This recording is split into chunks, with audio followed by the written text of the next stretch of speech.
Hey, thank you for clicking on the video. Today we are going to be replacing the anode rod on my 4 or 5-year-old Rheem water heater. Your water heater has a built-in defense system known as an anode rod. An anode rod is made up often of magnesium or aluminum. Now, water naturally corrodes metal over time, and the purpose of the anode rod is to attract that corrosion so that the water corrodes the anode rod first before it corrodes the actual tank. It's going to sacrifice itself in order to extend the life of the tank. Now here's how you can tell that your anode rod might be used up.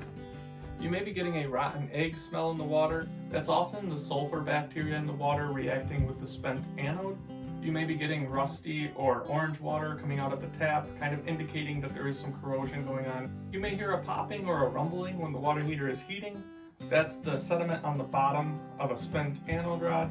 In a worst case scenario, your tank may begin leaking because the anode rod has been spent for too long and the corrosion has begun in the tank, causing a leak. Really, for me, the thing that I find often is the smell. That's the first thing that's going to come, and oftentimes if you're on a well like we are, it's the smell and you're going to smell it. Anode rods don't last forever. Typically a magnesium anode rod, which is probably the most common, will last about 3 to 5 years. Now if you have softened water like we do here, the softened water can actually corrode the anode rod faster, but the good news is they make replacements, so we should be able to swap this out and put a brand new anode rod in, so we're going to do that today. Located on this Rheem water heater, the anode rod is actually right there, and it's going to be tricky to get it in there because we are confined, so I'm not able to get a one-piece anode rod back in there. What I have is actually a bendable anode rod that we're going to piece back in there. And I'm hoping that the old one will come out easy because what comes standard is the one-piece anode rods. But I'm going to have to bend it when I move it out because of this vent pipe here. Some water heater manufacturers put the anode rod on the bottom side of one of the nipples. And you're going to want to make sure that you know where your anode rod is. This one is clearly indicated as the anode. So I picked this anode rod up off of Amazon. It came with good reviews and I thought, you know what, that'll do, and it's malleable. So it will actually bend in order to get in because space is of the essence and I don't want to do too much work. And this came with a socket, that's really nice. So this is the actual anode rod.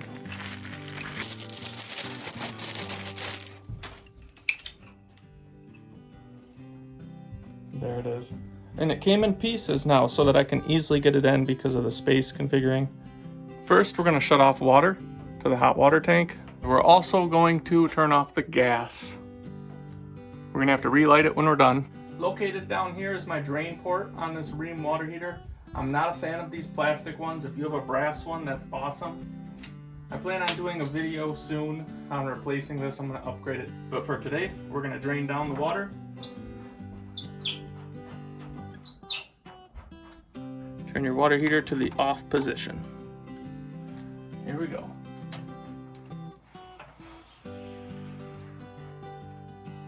Now you may find that it's airlocked. So what you're going to want to do then is come up to the temperature and pressure release valve. And you're going to want to open it. And that will allow the water to actually drain.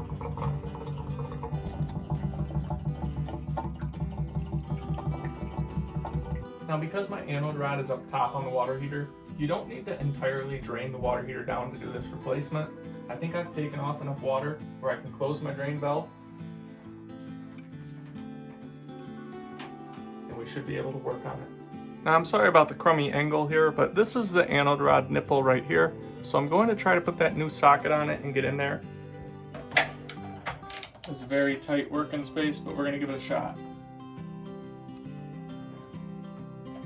Go. Oh, I might need a beater bar. This one's really in there. Wow. It's really in it.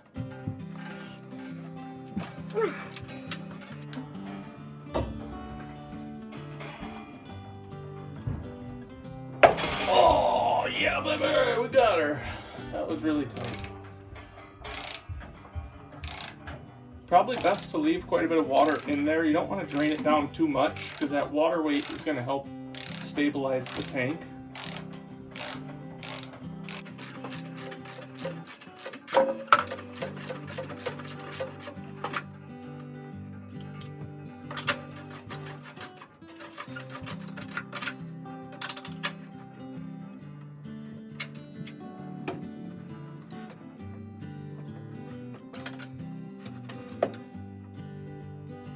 got a nasty slimy bacteria on it. This anode rod doesn't look too terrible right now, to tell you the truth. It just has a ton of this bacteria on it.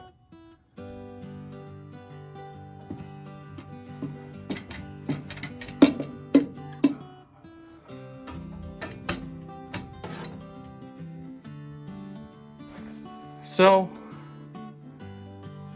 I was expecting this to look a lot worse. I have minimal corrosion, a little bit of corrosion there. I'm still going to go ahead and replace it. It's starting to pit there as well. Normally you pull these out and they look a lot worse than this. I'm kind of glad. I'm wondering, well, we're still going to replace it and see how that goes for us. Take the new anode rod.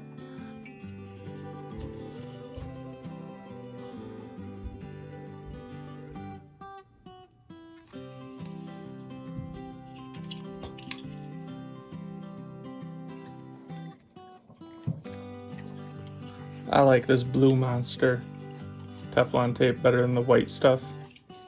I'll leave a link to that in the description below if you want to check it out for yourself. There's that. I'll always put a little bit of pipe dope around it as well.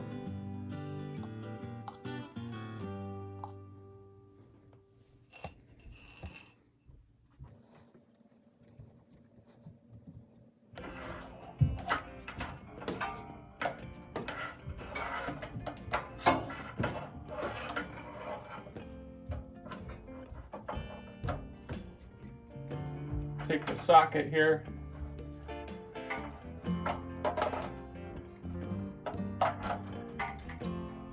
You don't want to cross thread it, so if it seems too hard right off the jump, then probably got to retry something. You might have.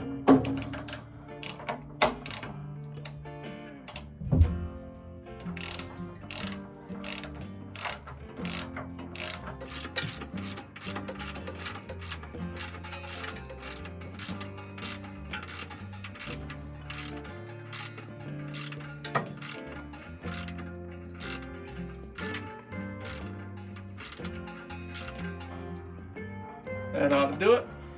Now just like that, the anode rod has been replaced. We're going to make sure this drain port's closed. We can pull the hose off of it now.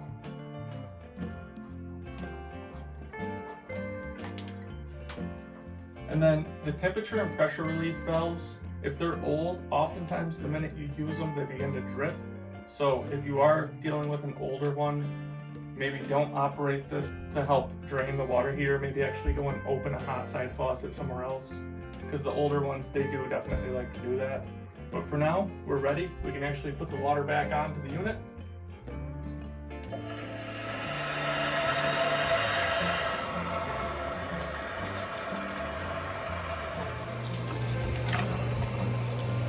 And then you can bleed any air out of the system at a faucet. Typically I do take any of the aerators off just because you can blow some gunk through the lines.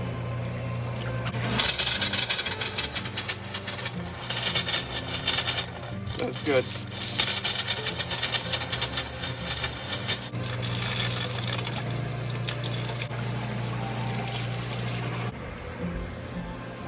And then you can even go ahead and turn the gas back onto the unit and follow the directions and light your water heater. Now each one of these is different based on the water heater you have, so luckily there's some nice lighting instructions on all the water heaters. Should help you out. And then to light the water heater, for me, I hold this pilot down, I bleed off any air that might have gotten in the line while it was turned off. And then I have a click starter right here, this button.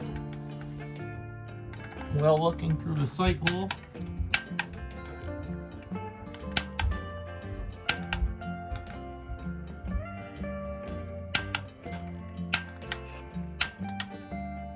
There we go. I got it going. You can see the flame. Keep holding that pilot button. See the flame in there, and then you hold the pilot button down until the status light indicates. Perfect. We got a blink, another blink. Now we can dial it up to the temperature.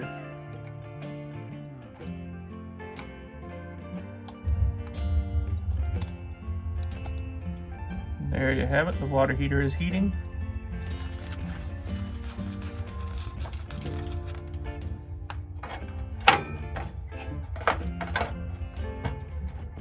Thank you for watching this video. It's possible that this might have had more life left in it, but as I hold it, I can see it just flaking off. I'm not sure. Normally they look a lot worse than this. So just given the benefit of the doubt, I put the new one in anyways. But you'll see if you Google bad anode rods, they oftentimes look a lot worse and a lot more corroded than this. I'm gonna do this, see how it goes, and hopefully that resolves the issue. So over the next few days, I'll come down and I'll check the water heater just to make sure it's not leaking.